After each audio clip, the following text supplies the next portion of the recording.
അത് അവരുടെ ഒരു കൺസൾട്ടേഷൻ ഉണ്ടാക്കുക എന്നുള്ളൊരു തന്ത്രമായിരുന്നു BJP ആദ്യം മുതലേ ശ്രമിച്ചുകൊണ്ടിരുന്നത്. ശരിയാണ്, ഇക്കാര്യം എന്തായാലും സംഭവിച്ചിട്ടുണ്ട്. ആ ഒരു ഇന്റേണൽ പൊളിറ്റിക്സ് അത് വലിയ രീതിയിൽ കോൺഗ്രസിനെ ബാധിച്ചിട്ടുണ്ട് എന്ന കാര്യത്തിൽ സംശയമില്ല. 50ലേക്ക് ടാലി ഉയർന്നിരിക്കുകയാണ് BJPയുടെ.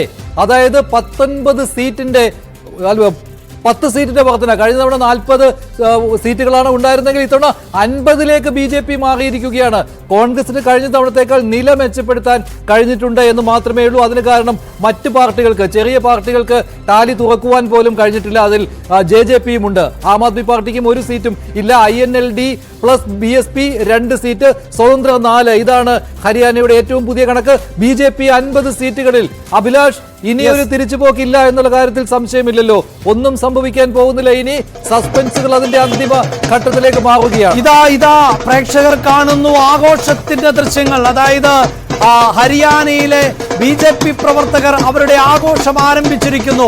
മഞ്ജുഷ, എനിക്ക് സംശയമുണ്ട്, ഇതേ മേളക്കാരൻ തന്നെയായിരുന്നു നേരത്തെ കോൺഗ്രസിന് വേണ്ടി ഉണ്ടായിരുന്നത് എന്ന്, അവരെ പിടിച്ചുകൊണ്ടുവന്നതാണ് എന്ന് സംശയിക്കേണ്ടിയിരിക്കുന്നു. അങ്ങനെയാണ് ഇപ്പോൾ ദൃശ്യങ്ങളിൽ കാണാൻ സാധിക്കുന്നത്. നേരത്തെ ഡോളക്കുകൾ മുഴക്കിയിരുന്നത് ഹരിയാനയിലെ കോൺഗ്രസ് കേന്ദ്രങ്ങളിലായിരുന്നുവെങ്കിൽ ഇപ്പോഴിതാ BJP ആഘോഷം ആരംഭിക്കുകയാണ്.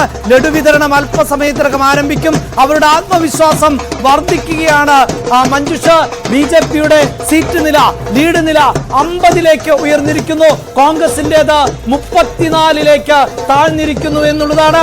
INLDക്ക് ഇപ്പോഴും 2 INLD ഒരിടത്ത്, BSP മറ്റൊരിടത്ത് 2 സീറ്റുകൾ. അതായത് BJPയെ സംബന്ധിച്ചിടത്തോളം അധികാര തുടർച്ച എന്നത് BJP ആവർത്തിക്കാൻ പോകുന്നു, അത് ഉറപ്പിക്കാൻ പോകുന്നു. അതിന്റെ ആഘോഷം തന്നെയാണ് ഇപ്പോൾ കാണുന്നത്.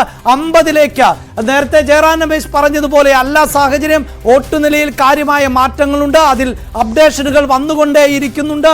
അത് നിലനിർത്തി പോകുന്നു എന്നതാണ് എടുത്തു പറയേണ്ടത്.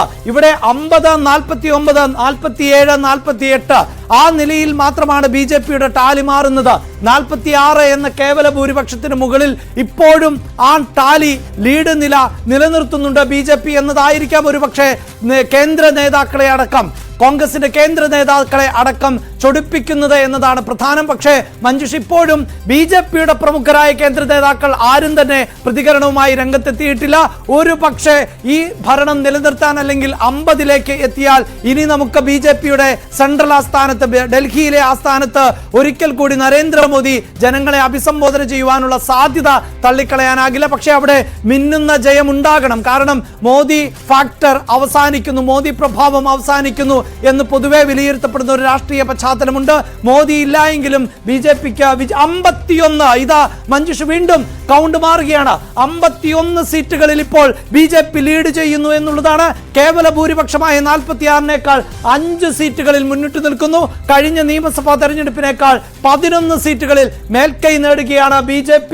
51 സീറ്റുകളിൽ മുന്നിട്ട് നിൽക്കുമ്പോൾ 34 സീറ്റുകളിൽ ആണ് ഇപ്പോഴും കോൺഗ്രസിന്റെ മേൽക്കൈ തുടരുന്നത്.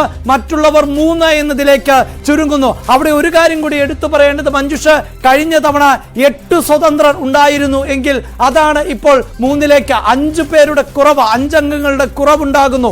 അങ്ങനെയെങ്കിൽ ഇവരുടെ ഒന്നും സഹായമില്ലാതെ തന്നെ BJPക്ക് ഒറ്റയ്ക്ക് ഭരിക്കാനുള്ള ഭൂരിപക്ഷത്തിലേക്കാണ് കാര്യങ്ങൾ എത്തുന്നത്. 46 എന്ന ആ മാന്ത്രിക സംഖ്യയേക്കാൾ 5 സീറ്റുകൾ അധികമായി ലഭിക്കുന്നു. 17 സീറ്റുകളുടെ അന്തരമാണ് കോൺഗ്രസുമായി ഉണ്ടായിട്ടുള്ളത്. കോൺഗ്രസിന് ഇപ്പോൾ 34 സീറ്റുകളുണ്ട്. കഴിഞ്ഞ തെരഞ്ഞെടുപ്പിൽ 31 സീറ്റുകൾ എന്നത് ഹരിയാനയിൽ